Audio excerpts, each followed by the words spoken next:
Kenny Omega attacked on Dynamite. You watched it. This I did happened watch it. yesterday as for you and Yep. 2 days ago for me.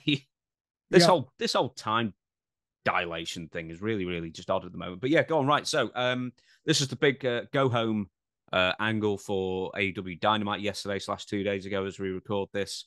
What did you see? What do you think of Kenny's speech as well before Okada came out? Well, I'm watching it.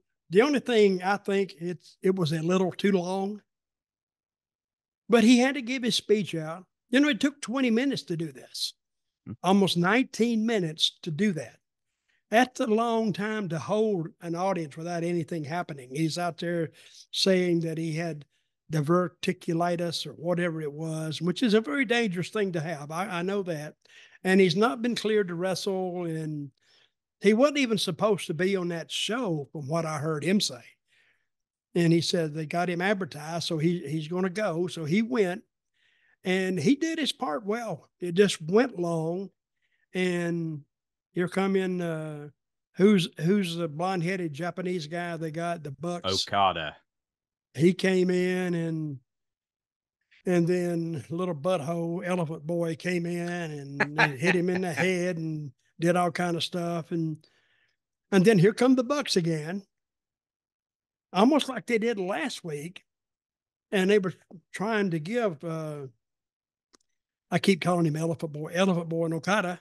Like, why did you do this? And then they straightened him up. It's almost the same thing they did last week with Tony Khan. And then they took him out, and then FTR, they come running down the deal to make the save, and everybody bails out. And that surprised me because I think they are learning how to do some of these run-ins without having a big fight at the end. They just got out of the ring and left. Then they carved him out of the ring, took him to the back. And this is a WWE special where they carry him on the gurney, and they all of a sudden they show up.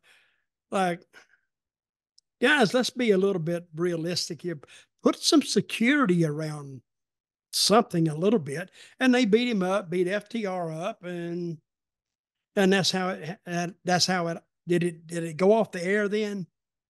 Yeah, but then it went to AEW Rampage, which was right after Dynamite, and that's when they did the sort of follow-up immediately afterwards. Okay. But it wasn't a bad angle. But I will say this about AEW. They are slowing it down. They are telling a story, and you just can't teach somebody to tell a story right off the bat. But they are, you know how long it took for the WWE to tell the Bloodline story? Well, they're telling the story here, and they're taking their time with it. So let's see where it gets them. It's better than just rushing through and doing everything they can that they learned at wrestling school. They are telling a story, and like we say, now the daddy has just got to lay back a little bit, and finally at the right spot, he comes in and he tells his son, you need to get rid of this thing. You got hurt. And I said, I got an offer for it. And I think it's a really good offer. And I think I want to sell it. Because everybody knows he uses daddy's money. Mm. And I got $2 billion. Forbes said that's how much they were worth. Yeah. And he said, they're going to give me $2 billion. And he says, I'm going to take it. No, daddy, don't do it. Don't do it. Don't do it. Or whatever. And they keep working and keep working and keep working. And finally, they take it over anyway without any papers being signed because they screw the old man up. Then let's see where it takes them. With Kenny Omega, he's not ready to go back to work right yet. No, he's not another 2 months, right? Yeah, he's months away. It's not a fixed timeline either, really, with this kind of thing. But it looks like he probably will have to have the surgery. Again? Didn't he already have surgery? No, he elected to try non-surgical alternatives first. Essentially everything but like doing surgery. An angle on TV.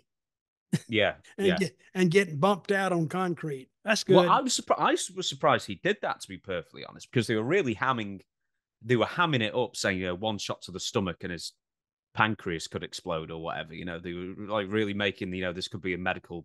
That's Horror show. That's attempted murder. Mm. Hey, we should have them arrested. Yeah, you Right have to make the call though, because 911, I'd probably get the cricket scores over here or something, So well, yeah, but they could be charged with it and go in the ring and take them and put them in the car.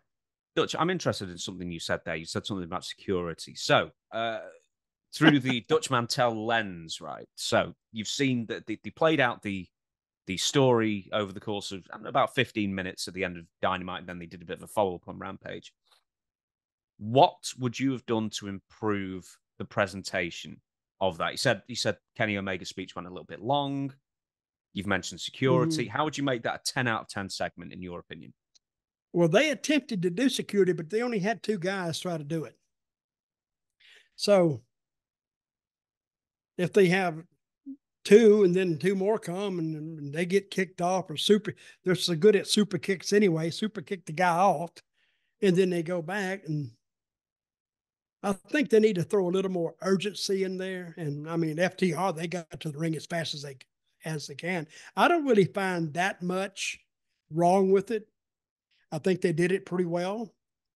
And let's see where they go with it. But now they see, I've said this before. It's not the first step you take in booking an angle. It's the second. Now they followed that up. Now they can coast just a little bit and then take it to a pay-per-view. And I don't know. I think you got to get the old man in there. What's his name? Shad Khan. That's a hell of a name, isn't it? Shad Khan. And you've never heard him talk. So if you brought them together and they're talking, but you got to watch making damn Tony Khan look like just a jack off. But daddy, Wow. but daddy. Having his 73-year-old father come in to rescue him. Yeah, but he's got, well, he's not coming in. Well, he just came into the ring. But if they have a meeting, he says, this is it. I'm tired of this, blah, blah, blah, blah, blah. And I want you to tell whoever you need to tell that, I'm selling the company. And when we find out who he's selling to, you could ride that for a couple of weeks too. But it makes sense, right? Yeah, of course it does. I think in this sense, a power struggle would be good. I just think we need to keep Tony Khan off TV. Yeah, but he was the start of it. And he's not going to stay off TV. No, I think he's got the bug. Oh, he does. Well, he's had it forever. Remember, he wasn't going to be in any type of angle. But, and I think this is not his idea. I think this is the Bucks' idea or somebody else. But it's not a bad idea. But they're telling the story is the important thing. You can always change the story. You can't change the outcome of a match. Because if you piss the people off with your finish, you can't change that. This is something that's fluid. You can change this. So I'm interested in seeing what they're going to do.